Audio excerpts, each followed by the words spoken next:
Bridget Kobusingye was born like any other child. However, her life took a dramatic turn in 2013 when she was electrocuted while climbing a tank to fetch water during her first year of secondary school.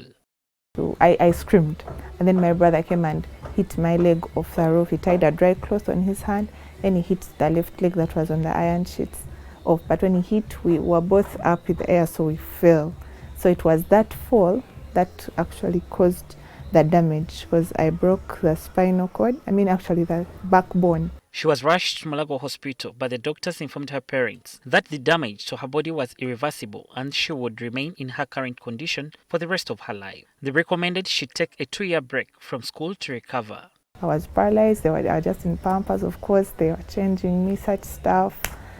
Yeah, then it was after those 2 years that I got tired of home. I decided on my own that I wanted to go back to school. My parents were very scared about it because at that time the only improvement I had, I could sit, but still not for long hours. My back would hurt, so I needed a cushion even if in class. So I could just sit and walk a bit with crutches, and at that point the urine was not, I couldn't control. So yeah, but I insisted. Despite these grim predictions, her parents made the bold decision to send her to a nearby school for close monitoring and support. So we got a school called St. Catherine Nachinyugozi. It's right next to home here. Yeah, I was there with my brother. He would help me out at school. School was, at that time when I just started, of course things were not easy, that adjusting, because I had physiotherapy every day. So I would reach at school like at 10 a.m. and then I leave like around 4 p.m. early. Class was not that easy also because I couldn't write by that time. Writing would cause a lot of pain, so I used to limit my writing to only exams. And that time students will help me, give me like their work, their notes, I read through. Or some of my cousins that had finished school just give me their books and I just stay with them. Bridget's perseverance helped her overcome significant obstacles. She completed her ordinary level education, finishing with an impressive aggregate 15 in the Uganda Certificate of Education.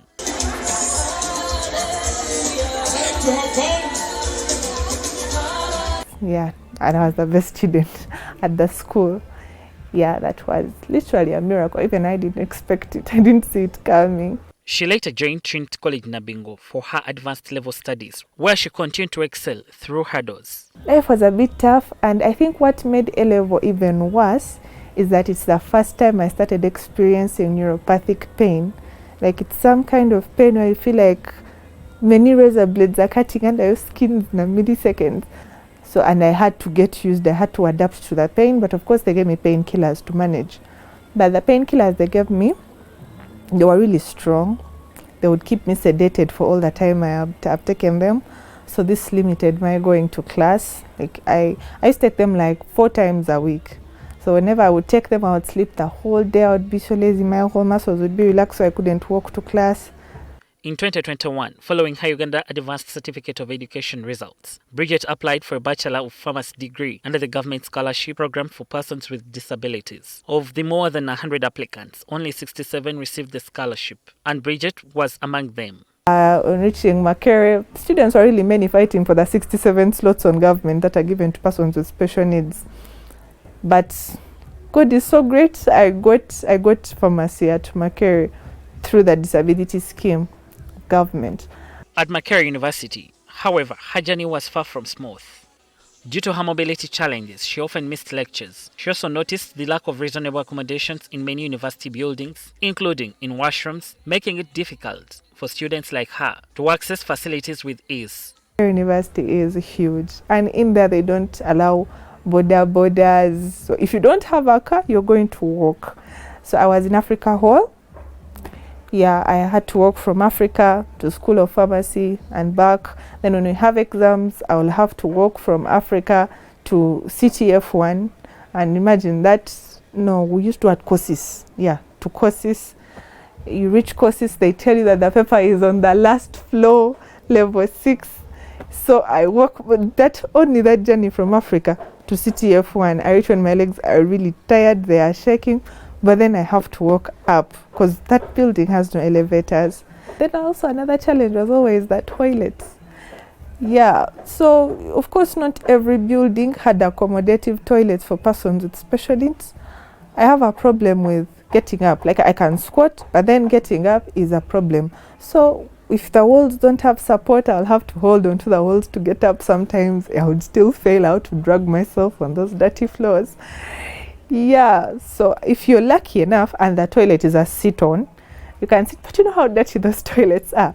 But I still can't bend, so I have no option but to sit, even if they're so dirty and filthy, because it's either that or you pee on yourself. So even that, I got so many infections. I don't even know how many infections I had to treat every single month. Beyond the academic struggles, Bridget's health posed additional challenges. She requires daily medication to manage the pain associated with her condition, which has resulted in added financial burdens. Unfortunately, her dependence on medication has caused side effects, including selective amnesia. Tragically, during her time at university, she was also a victim of sexual assault in her hostel room, only escaping after her caretaker intervened and fought off the attacker. One day, a stranger entered my hostel room and almost took advantage of me. Fortunately, when I screamed, my caretaker came to my rescue.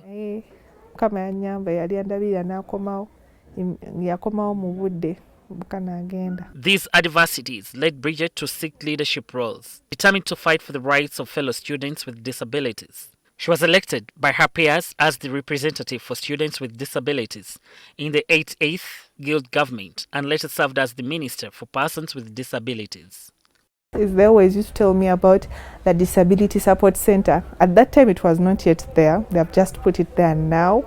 And I used to feel like if the support center is there, at least we will have a place to go to air out our problems that we are going through, and we get solutions from a place where it's specifically for us. Though the center was implemented after her term ended, she takes pride in her role in making this vision a reality.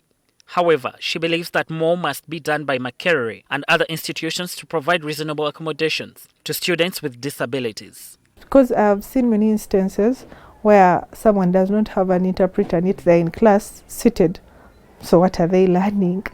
So such small things. I know that on the board of management, there are always people who represent us, persons with special needs. So I feel like more implementation should be put up. As Bridget prepares to graduate, she is filled with a sense of accomplishment. However, she remains concerned about the discrimination that individuals with disabilities often face in the job market. To the employers out there, I would like to say that don't get scared to employ persons with special needs, because we are very capable, just like any person out there. Bridget's journey is a testament to resilience and determination, but her story also highlights the need for continued advocacy and systematic change in the education institutions to ensure that students with disabilities can thrive.